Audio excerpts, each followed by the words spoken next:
Hello बच्चों। Hello बच्चों। Welcome welcome. तो बच्चों, आज का जो लेक्चर है, मैंने आपको कहा था पिछली वीडियो लेक्चर में कि आने वाला लेक्चर जो है वो फैक्टर अफेक्टिंग एंजाइम एक्शन पे होने वाला है। पर हमारे पास एक और टॉपिक आ गया था बुक के हिसाब से ना, तो एसटीबी बुक के हिसाब के लिहाज से जो है वो हम पढ़ रहे हैं, तो उसी के मुताबिक जो है वो लेक्चर बनाना था मुझे। तो इसलिए मैंने यहाँ पे ये लेक्चर जो है वो activation energy sorry activation energy के ऊपर बना दिया है। तो इसमें सिर्फ आपको एक्टिवेशन एनर्जी के बारे में ही पता चलेगा, जो कि मैं उसका मैकेनिज्म जो था एक्टिवेशन एनर्जी का कॉन्सेप्ट क्लियर करा चुका हूँ पिछले वीडियो लेक्चर में ही। तो यहाँ पे सिर्फ बुक की रीडिंग होने वाली है, अंडरस्टैंड थोड़ा फील आ जाएगा आपको। वैसे लेक्चर पता है, अगर आपने पिछली वीडियो लेक्चर देखी है तो आपको ये पता है कि होता क्या है वैसे इसके अंदर, एक्टिवेशन एनर्जी कहाँ होती है, कैसे होती है, आपको सब पता है। एक दो पॉइंट नए मिलेंगे एमसीक्यूज के लिहाज से, सो वो आपको मैं आप बता दूंगा। तो यही मिलेगा आपको इस वीडियो लेक्चर में। और फैक्टर अफेक्ट करेंगे जो रेट ऑफ एंजाइम एक्शन पे, वो मिलेगी आपको नेक्स्ट वीडियो लेक्चर में। ओके। तो स्टार्ट करते हैं बच्चों। ये जो डायग्राम है, sorry, this graph is represented. ये ग्राफ जो है हमें, ग्राफ जो है रिप्रेजेंट क्या कर रहा था, हमने आपको बताया था कि इसके अंदर एक्स एक्सिस डायरेक्शन है और वाई एक्सिस डायरेक्शन है। वाई एक्सिस की तरफ क्या है, पोटेंशियल एनर्जी होती है। क्या होती है? पोटेंशियल एनर्जी है।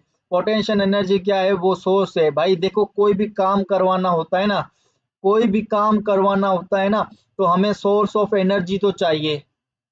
देखिए, अगर किसी को आग लगानी है, भाई किसी को लगा नहीं देना कह रहा हूँ कि अगर आग लगानी होती है, अगर पेट्रोल है, भाई पेट्रोल में पता है आग लगती है, डीजल है, डीजल में पता है आग लगती है।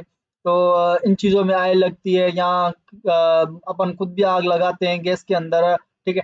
तो ये आग लगाने के लिए फर्स्ट जो हमें है ना, एक सोर्स चाहिए होता है, जिसकी जरूरत होती है, उसके बिना काम नहीं हो रहा होता है। के बिना काम जो है ना वो नहीं होता, आग नहीं जलती। वो एक सोर्स चाहिए होती है, उसे हम कहते हैं एनर्जी।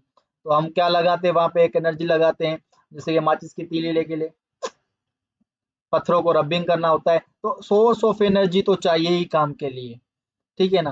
तो इसमें भी यही है, रिएक्शन को करवाने के लिए, रिएक्शन बेसिकली काम ही है, एक वर्क ही है। तो रिएक्शन को भी करवाने के लिए एक सोर्स ऑफ एनर्जी चाहिए होती है, जो कि हमने वाई एक्सिस डायरेक्शन में ग्राफ के लिहाज से वाई एक्सिस डायरेक्शन के अंदर पोटेंशियल एनर्जी को ले लिया। अब देखें rate of reaction. Rate of reaction, जो रिएक्शन का है वो रेट क्या है, जिसको हम आर मान लें, भाई ये रिएक्शन है।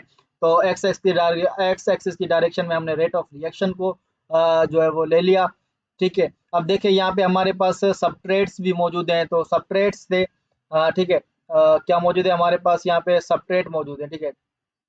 तो सबट्रेट देख रहे हैं आप, देख रहे हैं आप सबट्रेट। तो यहाँ से आपको समझ में आ रहा है।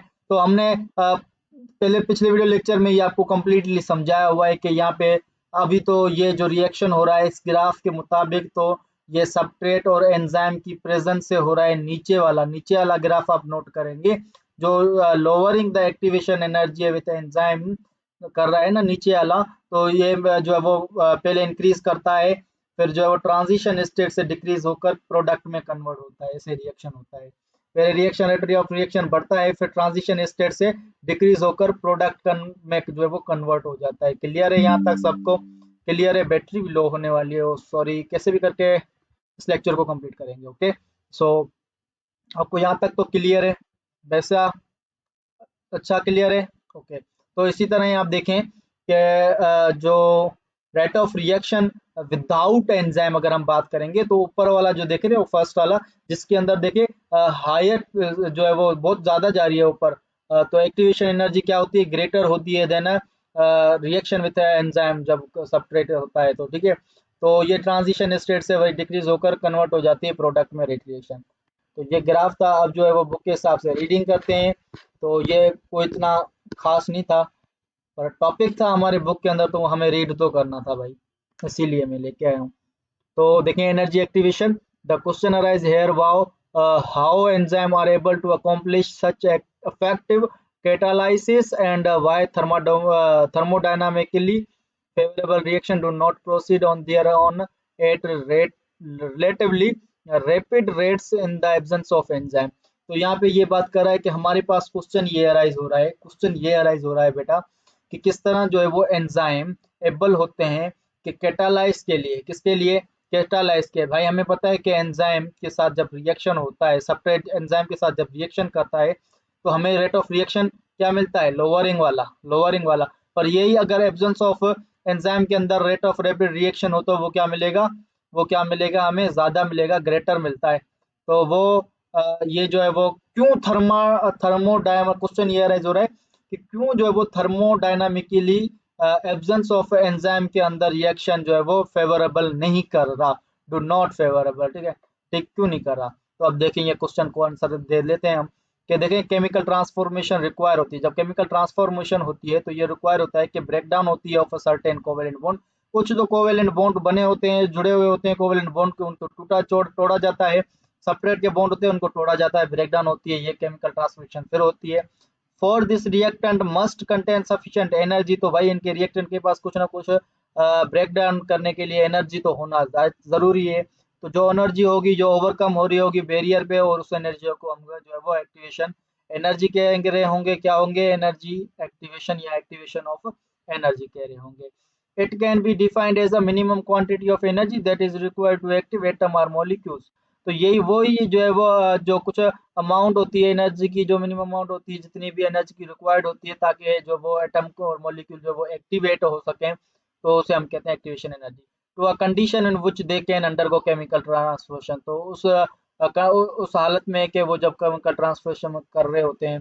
तो देखें आगे, in non living system heat is use, जब नॉन लिविंग सिस्टम होता है तो वहाँ पे हीट यूज की जाती है to increase the effective collision, ताकि उनकी कोलिजन जो है वो उनके अंदर अफेक्टिवनेस के अंदर इंक्रीजिंग आ जाए, and work as activation energy, और काम जो एक्टिवेशन एनर्जी का तौर पर हो रहा होता है। But in living system this heat can not be provided, पर लिविंग के अंदर ये हीट प्रोवाइड नहीं की जाती, because the molecules are sensitive to heat. हमें पता है कि बायोमोलिक्यूल्स जो है वो सेंसिटिव होते हैं एंजाइम से, ठीक है ना। तो हमको पता है, सॉरी क्या कह रहा था, to heat, biomolecules are sensitive to heat, heat से सेंसिटिव होते हैं बायोमोलिक्यूल्स। हमने पढ़ा है कि बायोमोलिक्यूल्स क्या है, बायोमोलिक्यूल्स एंजाइम से, एंजाइम कहते हैं जैसे कि राइबोजाइम्स वगैरह हो गए, ठीक है, राइबो न्यूक्लिक टी हो गया हमारे पास, पी, सॉरी, ठीक है। The important role played by the enzyme during a reaction in that they lower the activation energy of the reaction. तो भाई यही कह रहा है कि इसका अहम किरदार ये है, जब enzyme, sorry, rate of reaction हो रहा होता है तो उस टाइम ये एंजाइम जो है वो एक्टिवेशन एनर्जी को क्या कर रहे होते हैं, लोअर द कर रहे होते हैं, लोअरिंग कर रहे होते हैं, ठीक है, रिएक्शन के दौरान।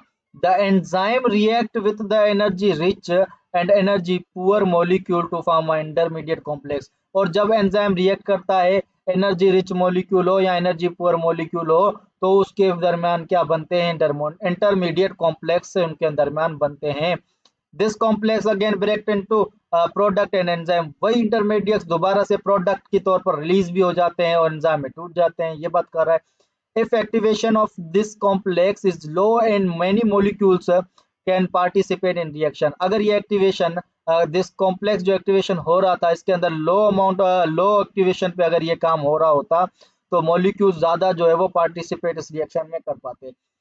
हमने आपको बताया था कि अगर एंजाइम की प्रेजेंस में होगा तो 1 मिनट के अंदर 36 मिलियन मॉलिक्यूल्स बना सकता है, गैर मौजूदगी एंजाइम के वो 2 घंटों में 200 मॉलिक्यूल भी मुश्किल से बना पाएगा। तो ये डिफरेंस है, पता है आपको।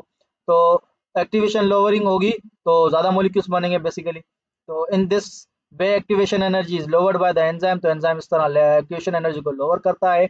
But in this action equilibrium, तो इस तरह से इक्विलिब्रियम मेंटेन हो जाती है, क्योंकि after the reaction, before the reaction कोई भी केमिकल चेंज नहीं आ रहा।